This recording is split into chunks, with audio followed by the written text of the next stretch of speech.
All right, here we go.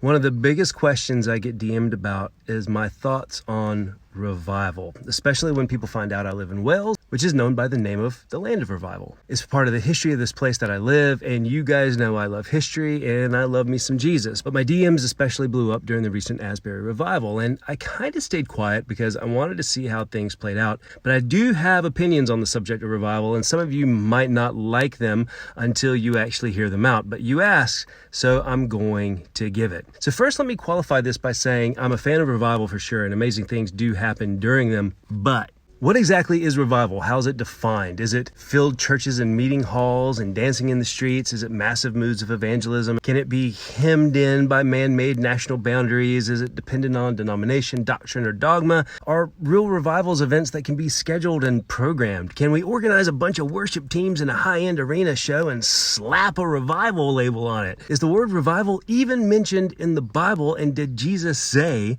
that we were supposed to pray for it? Well, it might shock you, but there's absolutely no mention of the word revival in the Bible. Yes, there are 11 verses in the Old Testament that mention reviving, but in the way that we've been taught about revival in the Protestant church, the word doesn't exist in the scriptures. And that's because revival is a church term. It's part of Christianese, and the word didn't even come into use until the 18th century. Now, just because revival isn't mentioned in the Bible, it doesn't mean it's not real. Like I said, before you get your dander all ruffled up, I believe wholeheartedly in revival. Revival is as much of a real thing as other church history terms such as Reformation, Protestantism, Catholicism, yada yada. And just because it's not mentioned in the Bible doesn't mean it doesn't exist. Cell phones aren't mentioned in the Bible. North and South America aren't in the Bible. The United States isn't mentioned in the Bible. Yeah, I said it. Lots of things not mentioned in the Bible are real. And revival is very real, and it's wonderful. But revival was never something we were told to specifically pray for by Jesus or any other author in the New Testament. It's not something that we were specifically told to plan or organize or judge good results by. And more importantly, revival is not something we're supposed to pray towards as if it's the ultimate end-all, be-all of faith awesomeness. Because it's not. And revival, for sure, absolutely, unequivocally, is not something that we're supposed to idolize and put up on a pedestal, which is what we tend to do. And it's where we go off course. Point blank, I'm not called to yearn for revival.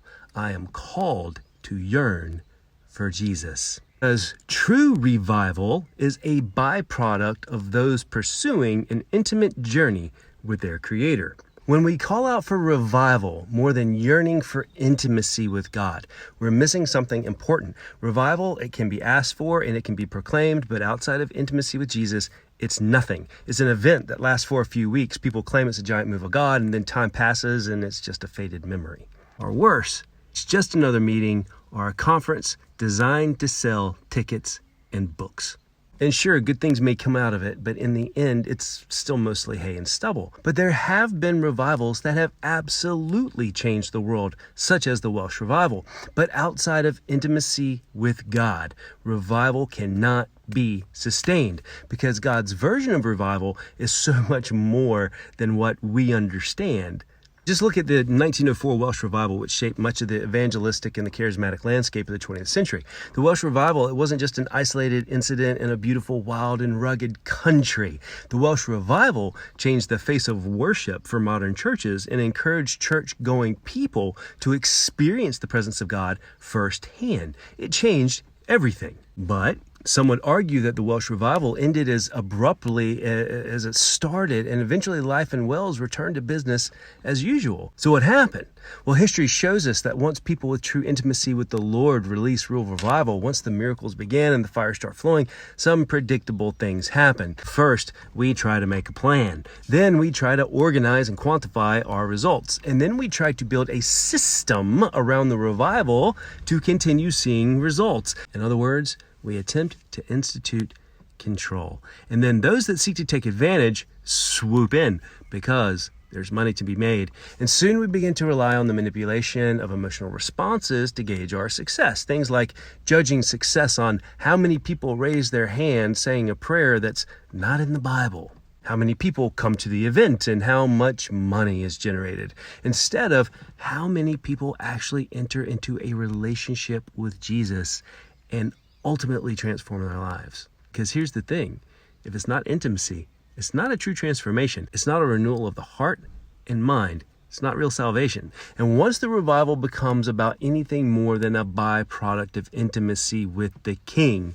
it begins its swift end. Because revival is not supposed to be the end result. It's supposed to be a new beginning. Personally, I believe it's time we change our understanding of revival. Our understanding of revival is focused on resuscitating the old. Revival, after all, comes from the word revive, as in revive something that has fallen ill or lifeless. So that means revival, as is often reflected in the church, is actually about resuscitating old wineskins. And what does Jesus say about that? Because when God revives us, he calls us into a new reality.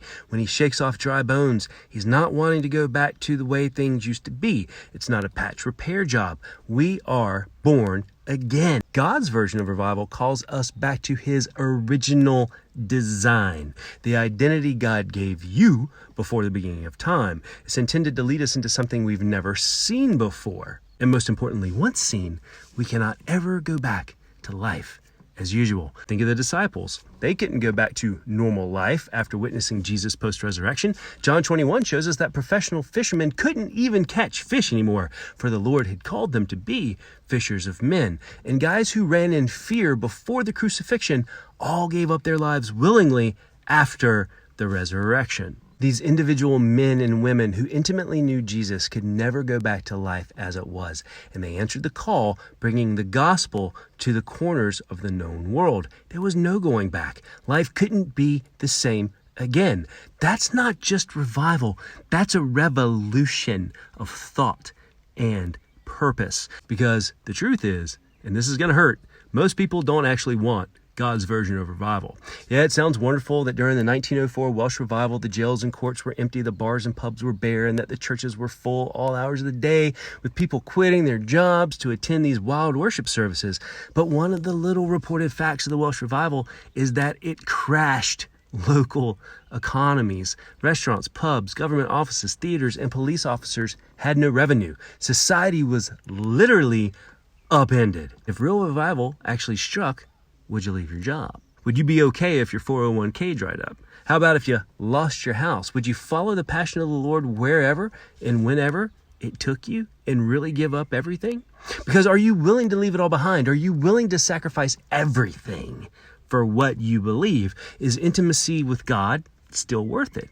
What if the next major move of God didn't come from where we expected? The church buildings, the platforms, the stages, the arenas, or from those behind the camera, but instead came from the least among us, from the broken, the meek, the used, those who had seen the face of the King and were so consumed with his love that it infected everyone around them and made them say, I've just got to let everyone know what I've just experienced. Everything has changed and I can't go back.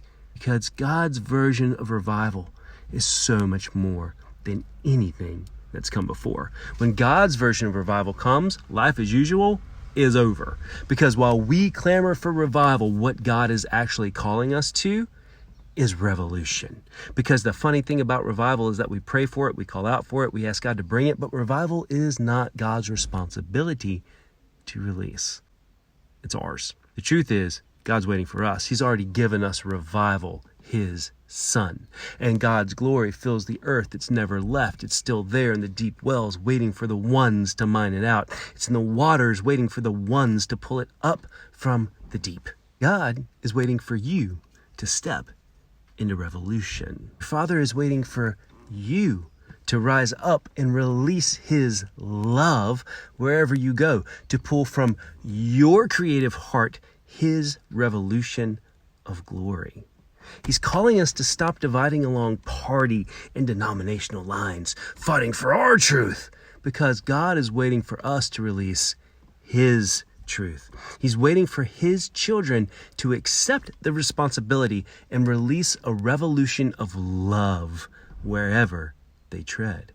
All creation is eagerly awaiting the revealing of the sons and daughters, those willing to stop at nothing to reveal the love of the Father. It's a revolutionary change in heart and mind. It's a revolutionary change as life as we know it from top to bottom. And like the disciples, there is no going back. When God's revolution hits you, when you awaken to your reality as a kainos creation, a new species, a son or daughter of the Most High God, life as you knew it ends. Your identity comes from who God says you are, regardless of your job, your gender, your race, or whatever's been used to define you. You're a child, not a slave. Your former heart of stone, hardened by the world, is ripped from you, and you've been given a new heart, bound in the bridal chamber to Jesus himself. You're included in the dance that's existed since time began. As the triune God entered into a dance, creation from a spinning motion, we exist in the center of the dance, and he has called us forth and placed us into the dance with him. The Lord of the dance is called you, not to simply meander through your life, but to dance with him in a blaze of glory, transforming the world around you. The world's not the same as it was 100 years ago. The world's not the same as it was 3 years ago. And God isn't calling you to the revival of a past time, but a revolution in new time. So you wanted my thoughts on revival. I believe the past days of man's revivals are about to be swarmed with God's revolution. A revolution of men and women filled with his radical love, who put down their old ways and adopt not only the way of Jesus' cross, but his throne, because we are seated in him in heavenly places. And it's happening now. And it's happening in you, especially if you've watched this video this far, because here's a hint about your future. You are designed to rule and reign with him, to co-labor and reveal your Father's glory upon the earth, to bring his life to everyone you know, to bring the awareness of the glory of the Lord to the earth as the waters cover the sea, because you are a world changer, because you are your Father's child. Don't look back at the revivals of old. Look forward to the coming revolution, because it's here now already. Don't miss it.